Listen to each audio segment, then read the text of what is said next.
একদম অন্য রকম স্বাদের এই চিকেনটা রান্না হয়েছিল। কম মশলা দিয়ে এতটা টেস্টি চিকেনটা রান্না হবে আমি তো নিজেই অবাক হয়ে গেছিলাম। হলে আর দেরি না করে ঝটপট চলে আসো রেসিপিটা দেখতে। এখানে আমি 500 মতন মাংস নিয়ে নিয়েছিলাম। ধুয়ে পরিষ্কার করে ওর মধ্যে দিয়েছি টক দই, আদা, কাঁচা লঙ্কা, রসুন বাটা, দিয়েছি হলুদ গুঁড়ো আর ধনে গুঁড়ো, আর দিয়েছি অল্প একটু সর্ষের তেল দিয়ে বেশ ভালো করে ম্যারিনেট করে আধ ঘন্টার জন্য রেখে দিয়েছিলাম। এখানে আমি কড়াইয়ে তেল গরম করতে দিয়ে অল্প একটু নুন দিয়ে আলুগুনিকে দিয়ে দিলাম ভাজার জন্য। আলুগুনিকে এখানে আমার খুব ভালো রকমভাবে লালচে লালচে করে কিন্তু ভাজা হয়ে গেছে। আলুগুনি এবার আমি তেল ছেঁকে তুলে নেব। ওই কড়াইয়ের মধ্যে দিয়ে দেবো, মানে তেলের মধ্যে দিয়ে দেবো তেজপাতা, শুকনো লঙ্কা, কিছুটা গোটা জিরা ফোড়নে। ফোড়নটা ভাজা হয়ে গেলে দিয়ে দেবো এখানে 3খানা কেটে রাখা পেঁয়াজ। পেঁয়াজটা এখানে খুব ভালোভাবে নাড়াচাড়া করে ভেজে নিতে হবে। পেঁয়াজটা আমার এখানে খুব ভালো রকমভাবে কিন্তু ভাজা হয়ে গেছে। এবারে আমি দিয়ে দেবো এর মধ্যে ক্যাপসিকাম আর টমেটো। এগুলি সব কিছু বেশ ভালো রকমভাবে মজে যাওয়া অবধি ভেজে নিতে হবে। এখানে আমার সব কিছু কিন্তু খুব ভালো রকমভাবে ভাজা হয়ে গেছে। এবারে আমি ম্যারিনেট করে রাখা চিকেনটা এর মধ্যে দিয়ে দেবো।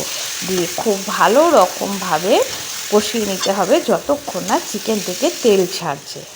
দিয়ে দিলাম থালা ধোয়া জলটা, মানে যে মধ্যে আমি ম্যারিনেট করে রেখেছিলাম সেই থালা ধোয়া জলটা দিয়ে বেশ ভালো করে নাড়িয়ে চাড়িয়ে দিয়ে দেবো এর মধ্যে আরও কিছু মশলা। দিয়ে দিলাম স্বাদ মতো নুন, হলুদ, দিয়ে দেবো জিরে গুঁড়ো, ধনে গুঁড়ো, আর দিয়ে দেবো অল্প একটু চিনি।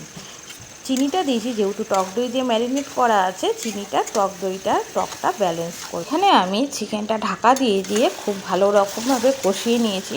মাংসর থেকে দেখো তেলটাও কিন্তু একদম আলাদা হয়ে গেছে। আমি আবারও গ্যাসটা কমিয়ে ঢাকা দিয়ে দিয়ে খুব ভালো রকমভাবে মাংসটাকে কষিয়ে নেবো। এবারে আমি এর মধ্যে দিয়ে দেবো ভেজে রাখা আলুগুনি, দিয়ে আরও 5-7 মিনিট খুব ভালো রকমভাবে কষিয়ে নেবো। আজকের চিকেনটাই কিন্তু আমি গুঁড়ো লঙ্কা বা কাশ্মীরি লঙ্কা ব্যবহার করিনি, সম্পূর্ণ কাঁচা লঙ্কা দিয়েই রান্না করেছি।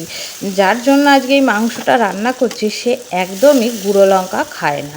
এখানে আমি দিয়ে দিলাম বড় বাটি হাফ বাটির মতন জল। এখানে আমি গরম জল ব্যবহার করেছি, কেন তরকারিতে গরম জল দিলে তরকারির টেস্টটা কিন্তু খুব ভালো থাকে। দিয়ে এবার আমি ঢাকা দিয়ে দিলাম। এখানে দেখো মাংসটা কিন্তু আমার একদম রেডি হয়ে গেছে। দিয়ে দিলাম ওপর থেকে চেরা কাঁচা লঙ্কা আর একটু কাসুরি মেথি। খুব ভালো করে নাড়াচাড়া করে মাংসটা এবার আমি নামিয়ে দেবো। আজকের রেসিপিটা যদি তোমাদের ভালো লেগে থাকে লাইক, কমেন্ট, শেয়ার করতে একদম ভুলো না। আজ তাহলে আসি।